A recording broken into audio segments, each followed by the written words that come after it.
एकचोटि फेरि नमस्ते भन्छु है मावले राउनु पर्यो अब फेरि है नमस्ते नमस्ते क्या राम्रो सन्चै हुनुहुन्छ सबैजना म त अब यस्तो मौसममा फर्स्ट टाइम हो यहाँ भोजपुरी मनपर्छ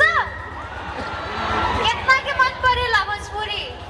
हमरा तो कहानी सबके भाषा ना आवेला पर हम अपना भाषा में बोलब समझ में आई नु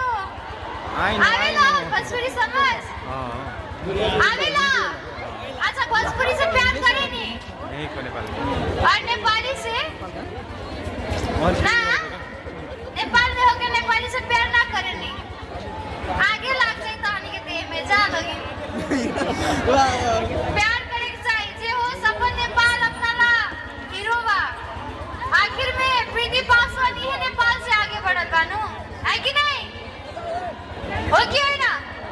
मलाई यति सपोर्ट भएको छ यहाँसम्म म यति सानो उमेरमा मेरो लगभग 22 होइन म 22 वर्षकै हो हैन विदेश गए दुबई कतार मलेसिया यति सानो उमेरमा 1 million followers oh my God मेरो लागि धेरै ठुलो कुरा हो नि त त्यो एन्ड देन टिकटक पनि ब्यान भयो तर जे पनि हो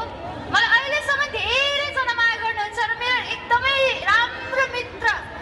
हाम्रो अर्जुनजी यता आइदिनुहोस् न हजुर हामी मलेसियामा सँगै कार्यक्रम गरेको मलेसिया होइन सर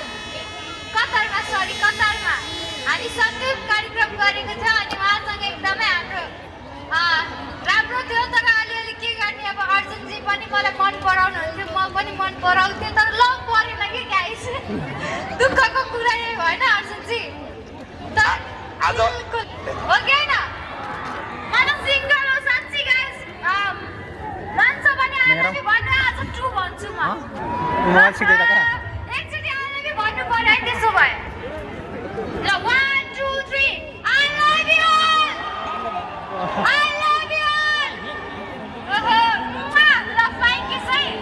ल ढिलो नगरिकन मेरो ट्र्याक रेडी गरिदिनु होला ल हर्षजी धन्यवाद यहाँसम्म आइदिनु भएको र धेरै क्युट हेर्नु भइरहेको छ ब्ल्याकमा ओएमजी के भन्नु म पनि ब्ल्याक लाउन मलाई सबैजना यहाँ ब्ल्याक आउनुहुन्छ कि सो त्यसैले म अलि ओएमजी भनेर आएको छु कि ओएमजी